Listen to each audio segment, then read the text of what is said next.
Welcome to Naked Reflections, brought to you from the Wolf Institute.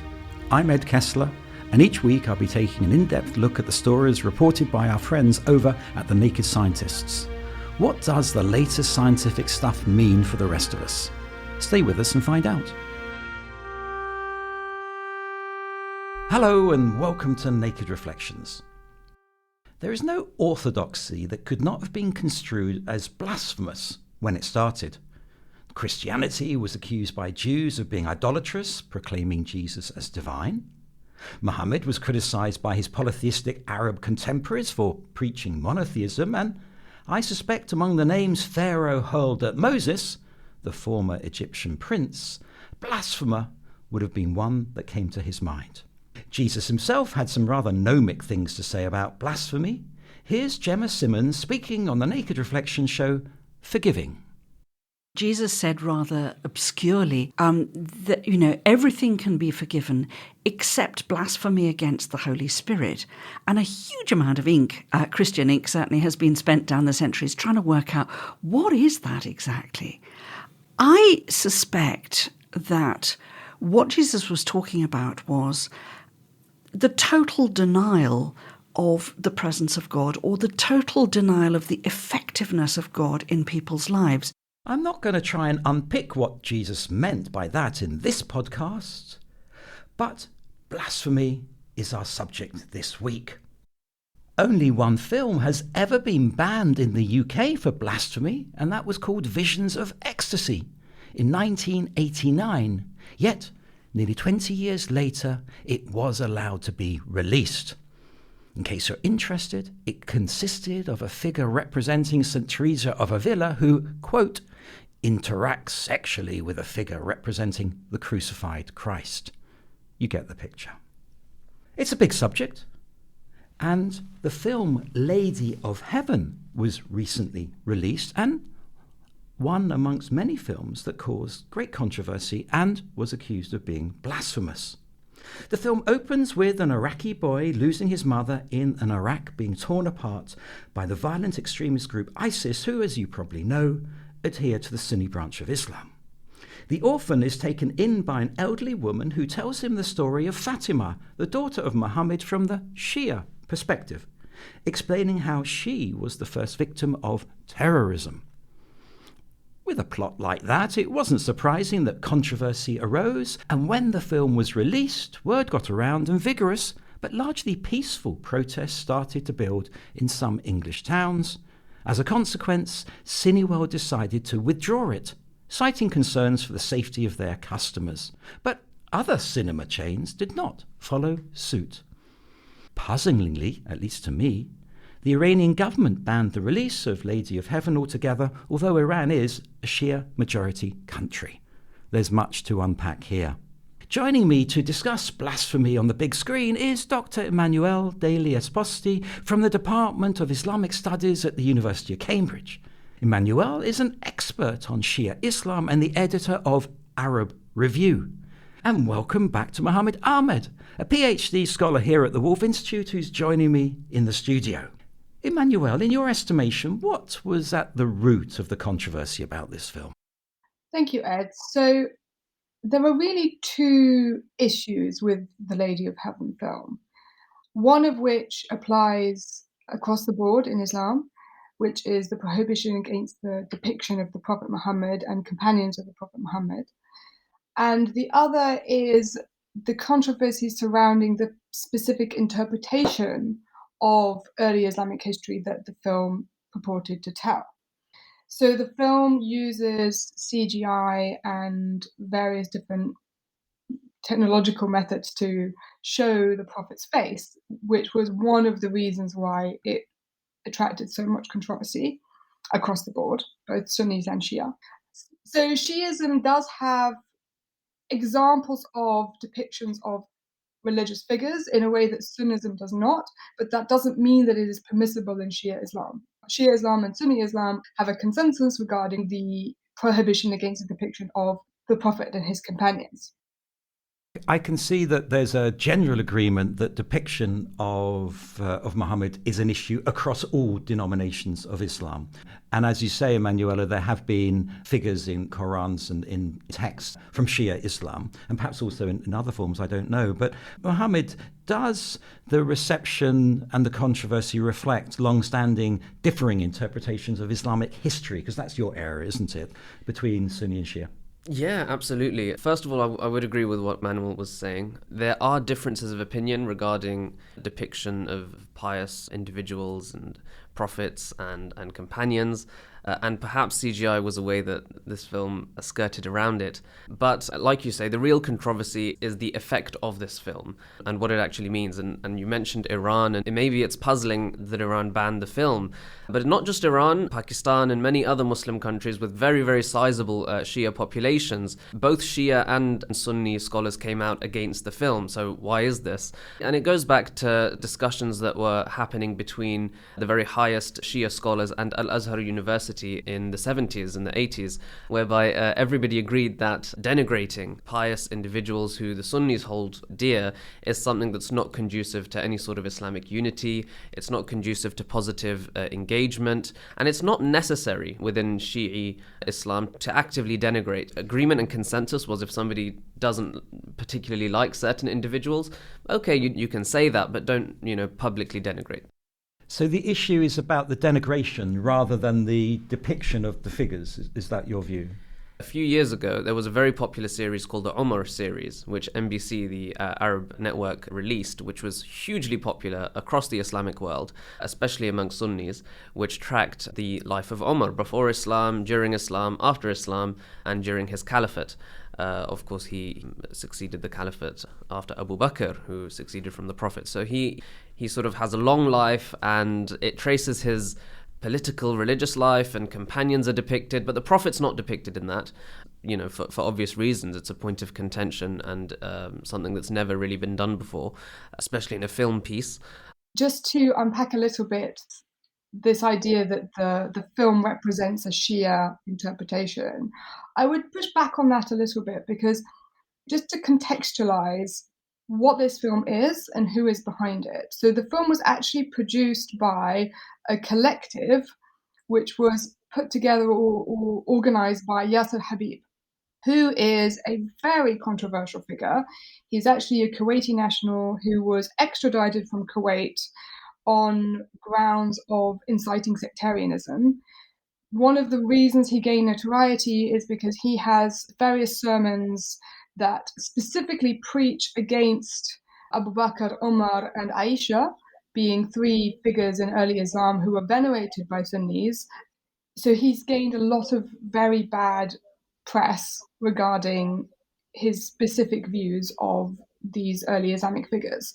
So the film really depicts a very specific interpretation of early Islamic history from a politicized Shia perspective, not a mainstream Shia perspective. And this is why it's been banned by Iran. This is why many Shia scholars came out against it, because it actually has a very, very political narrative that doesn't necessarily represent the views of most Shia Muslims around the world. And I suppose the deliberately provocative nature of the film, and I think we can all agree that it was deliberately provocative, adds from the marketing and the sort of cynical economic point of view, generates interest and probably generates viewers, or at least that's part of what the goal was, I suspect. I know with another controversial film a few years ago called Passion of the Christ, which was a brutal depiction of the end of Jesus' life, there was some discussion about whether that film should be banned, and actually it generated huge revenue for the production company and Mel Gibson and his organization. It's difficult to know how to deal with these things. I suppose the response here is to close it down. And I can understand that in the context of some Muslim majority countries. I'm intrigued by how we've handled it here in the UK and in the West. You see the response of Cineworld, which is, a bit too controversial, we won't show it, and others who have shown it. I mean, what advice would you give to those companies, those cinema chains in the West when it comes to these things? In all honesty, it's not their responsibility to vet this sort of thing. This sort of thing is really an internal discussion. And like you were saying about The Passion of Christ, a controversial film, but yet the way that the film was made, the Pope was involved in the production of it. It was many Christian groups were consulted. In this case, it's not been the case. And they haven't consulted, for example, mainstream Sunni scholars or voices and incorporated them within the film. And that's the difference here. I get that. But at the same time, are you suggesting, and I'm taking it to an extreme, Mohammed, are you suggesting that every film that has a depiction connected with the religion of Islam needs to consult the great and mighty and get the imprimatur, to use a Catholic term, before it's produced? It would make it easier. It would make the responses slightly less chaotic. I think that would always be the case, especially about this particular period of Islam. This is a controversial period of Islam, not only because of the contested Sunni and Shi'i depictions of what happened, but also because many of these sources are written later. And because they're written later, both Sunni and Shi'i narratives really appropriate according to what is needed by their group. So Sunnis, for example, are what I call hyper-conciliatory, and they represent that era as companions getting on with each other to the nth degree, whereas Shias present it as in a sort of hyper-confrontational way, because that's what gives the Shia sect its value in that, this was an era of confrontation. I mean, the truth is probably somewhere in between, but, these groups actually derive their value from those views. I think the reason why there were protests in Britain or in the UK is because Muslim groups here already feel under pressure. They feel scrutinized. They feel surveilled by the state. And so any depiction that they feel does not resonate with their version of Islam or how they feel about their religion, it's already a hot, quite a sensitive topic. And I think that's possibly why we saw such widespread protests here. And also, potentially, there was a little bit of, dare I say, Islamophobia in Cineworld's response, saying that, all these peaceful protests, we feel unsafe, our staff is unsafe because there are Muslims protesting, when the protests themselves were entirely peaceful. But it also does bring up memories of the Salman Rushdie affair and, of course, the Danish cartoons. And there is this slightly checkered and problematic history of speaking about Islam in a Western context. My advice would be, I suppose, that anybody who wishes to speak about Islam needs to do so from a perspective of understanding and of research. It's not the same as speaking about Christianity in a Western context, let's just say that.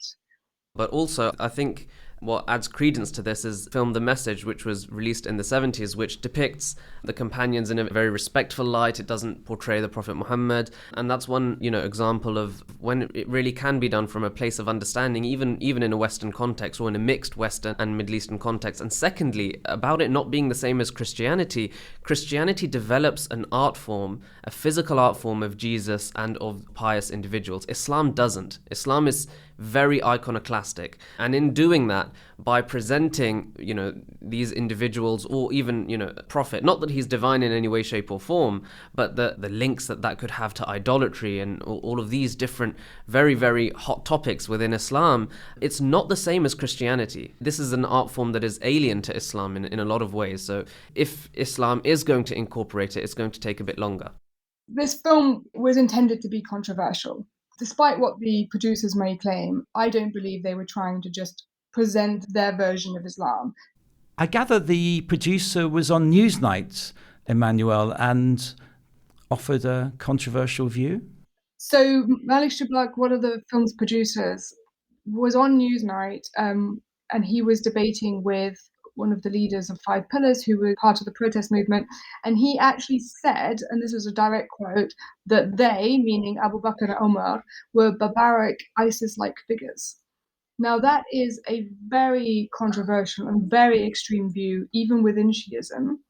And even Grand Ayatollah Ali Sistani, who's the highest ranking scholar in Shiism, has specifically issued fatwas against denigrating any of the companions of the Prophet. And most Shia Muslims would still hold these people in esteem, even if they might disagree with some of their actions. So for him to actually go on BBC and say this is extremely controversial and is really trying to incite some kind of response from the Sunni community. If I could just add, I think that's very true. And I think it's factually incorrect, really, to represent Sunnism and Sunni figures as the only groups who have engaged in terrorism. So it's factually incorrect for what the film is doing by equating Sunnism and Sunni figures to modern terrorism. Going a little bit into the history, because it's very important in this context, is we have a concept called Khawarij. Now, these are a group of people who, after the Prophet's death, are causing a lot of problems within the Muslim community and inciting violence. Now, the Sunni sources represent the Khawarij as a group of people who are responsible for most of the bloodshed. So there's almost a third party. Whereas what this film is doing is it's completely changing the narrative and applying this concept of Khawarij to Sunnis. And even ISIS are considered Khawarij. They're considered extreme, out of Sunnism, out of Islam, by Sunnis today. So what this film is doing is it's being ultra provocative, and it could incite some serious problems amongst people today. I want to tease out this question of what's appropriate in a Western context. I feel slightly uncomfortable with the argument that Christianity is the majority and therefore it's okay sort of to have a punch at Christianity. I'm putting it in my words now, so I'm being deliberately provocative, because I know many of my Christian friends and colleagues feel sometimes very defensive about the place of Christianity in Britain, and that it's okay to criticize Christianity, but hey, it's not okay to criticize Judaism or Islam and so on. So I think we've got to be a bit sensitive to that. You're listening to Naked Reflections with me, Ed Kessler. My guests are Mohammed Ahmed and Emmanuel Deli Esposti. We're discussing blasphemy on the big screen. State-of-the-art visual techniques were used in making The Lady of Heaven, but a less controversial use of advanced technology had already been used in a religious context. Here's DJ Soto, lead pastor of the Virtual Reality Church, speaking on the Naked Scientist show, The VR Church. We have multiple church experiences on Sunday and several Bible studies throughout the week, all in virtual reality. What I love about Virtual Reality Church is the people that come that would not have been able to experience church. And there is just surprisingly a large amount of people. So, for example, people who are homebound for a condition or a disease. Some, it might not be a physical ailment or a sickness. It might be like emotional or mental. They have severe social anxiety, and just the idea of walking into a church and a building and sitting down, that's a very intimidating prospect for them. I'd like to pick up on this question of the CGI and the state of visual art techniques which were used in Lady of Heaven to create images. And as you said, Mohammed, this may have been an attempt to get around the controversy or pretend to get around the controversy. But I'm intrigued to think about and discuss to what extent technology can be used to diffuse some of these issues that are being raised. What immediately comes to mind is the fact that what the CGI has produced in this case is a very lifelike representation. And that unfortunately comes with so much baggage within Islam. I've said on the podcast before the story of Satan and the idols. There's a group of individuals, and this is repeated throughout Sunni hadiths, that there's a group of individuals who are praying to the one true Abrahamic God. And a pious person dies from within their community, and they make a picture of this person. And they say, we're going to keep this picture of this person because it reminds us of the Almighty. And then eventually they decide that, on the way to their place of prayer, they're going to stop by this picture. And again, they say, oh, now we're going to start praying here. And eventually it leads to the creation of an idol and another deity. And this is precisely what Islam is seeking to avoid at all costs. And in my opinion, it doesn't really matter whether it's CGI, whether it's a hand drawing, whether it's a photograph, whether it's a historical recreation of what these individuals may have looked like. None of them are going to be acceptable in mainstream Islamic circles. I'm actually inclined to agree with that, because within Islam, the prohibition is against depicting the Prophet and his companions. So it doesn't matter how you depict them. If you have an image of a face, then that is a depiction. I can see why the film producers chose to use CGI, but if I may say something slightly controversial here, I believe this film was made for a Western audience, not for a Muslim audience. What about Western Muslims? I think the film was trying to really place itself within a tradition of, as you say, sort of controversial films on the big screen, but they are aiming their critique or their narrative at a non-Muslim audience, because the Muslim audience know that this would be problematic. And in many ways, the Muslim audience already know which side of the debate they fall on, right? Whereas there's something to be gained in swaying a sort of Western audience as to the origins of Islam. Yes, and I also think, to go back to your point about cynicism, Ed, in terms of the sort of cynical use of controversy to boost sales, I think there's also an element in which they cynically used the idea of free speech as a vehicle to put out a very controversial message. And that is a tricky one, isn't it, Emmanuel? That knotty question of freedom of speech and hatred, if you like. And that's something that we're constantly grappling with, not just in terms of questions of Islamophobia, but in terms of so many different issues. I would like to tease out a slightly connected aspect, which is the tension between blasphemy, because that is the focus of our podcast this week, and freedom of religion and belief, which has become quite a big issue in negotiations at high levels particularly between Muslim majority countries and non-Muslim majority countries. You know, what is blasphemous? What is freedom of speech? And I haven't come across a useful way into that. Do you have any thoughts, Mohammed? Well, what springs to mind is that this is an ancient disagreement, actually, within Islam itself, and you know, the concept of blasphemy and what to do in that situation. And there's two main views. There's a mainstream view of, you know, apostasy and blasphemy, you know, being equated, and the second is that of an individual called Ata, who is a Medinan or Meccan Islamic Quranic commentator, and he uses the verse "La ikraha fid din." There is no compulsion in religion. So when it comes to apostasy, blasphemy, any of these sorts of issues, his view was that the individual has the right and nobody should tell them otherwise, and it's between them and God. As you say, this is something that we are grappling with worldwide and have been for many years, many centuries. It's particularly acute at the moment in contemporary society, given how diverse our societies are becoming. I wonder whether it's less about diversity and more about the fact of this sense of polarization that we feel, and often the sort of sense of feeling misunderstood and not heard. And therefore these terms, freedom of religion or belief and blasphemy, become almost standard bearers, you know, for what we represent. I fly the flag for freedom and I fly the flag for, you know, anti-blasphemy, and it's not very helpful. It's not very nuanced, really, which goes against exactly what we at the Wolf Institute are trying to achieve. Let's move on to the question of the state of the film industry in the Arab world and in Iran. I'm intrigued to understand a little bit more about it, because if you can't depict any of these figures, do they end up being Bollywood-type films or what? Give me a famous Iranian film, Emmanuel. Persepolis.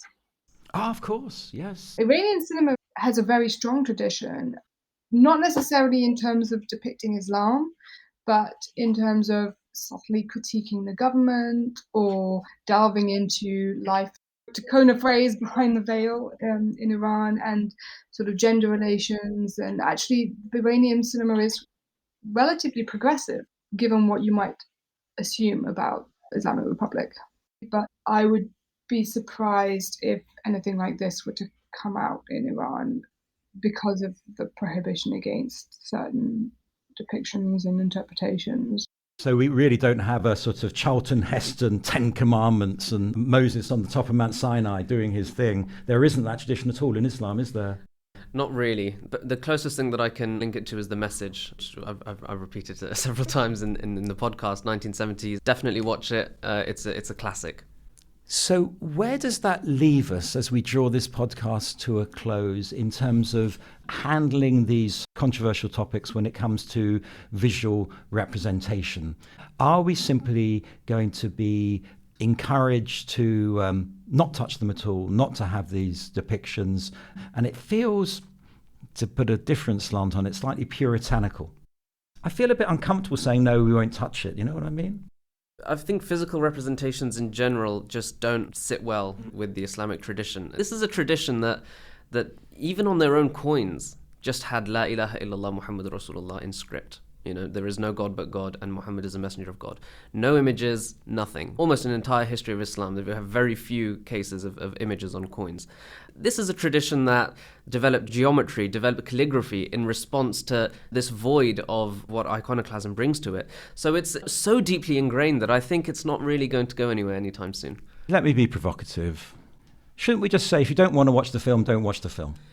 Well, to be honest, I'd never heard of the film until the controversy. So actually, what these protesters and all the response actually made a name for the film more than the film being released itself. So I think you're right. My philosophy is live and let live. But of course, everybody has the right to protest. If everyone has the right to lobby, then Muslims should also have the right to lobby and protest against what they think is an unflattering film or a film that could incite violence or hatred. As you say, Ed, if you don't want to watch it, don't watch it. I think it's important to have different narratives, and while this specific interpretation may not represent the mainstream of either Sunnism or Shiism, it is an opinion and a view held by a minority of individuals. That doesn't mean that it can't be represented. But I think what's really important and what was missing from the response, especially the Western media response, was an understanding of what this narrative is, where it's coming from, who's behind it, why is it problematic, rather than just take the free speech argument for granted. That's not to say we shouldn't have free speech, and we should have debates about these things, but we also need to contextualize them. We need to understand what these different narratives are and who is behind them, and before we can actually have a conversation. I think this conversation between you two has helped our understanding, and all I can say is, that's all for now, folks, as they say in the movies. Thanks to my guests, Mohammed Ahmed and Emmanuel Deli Esposti, and thanks to you two for listening. If you enjoyed the show, you might want to browse our archive of podcasts, which includes a fascinating discussion about Islamophobia. And feel free to check out other podcasts from the Wolf Institute or from our friends at the Naked Scientists. I'll be back next week with some more guests.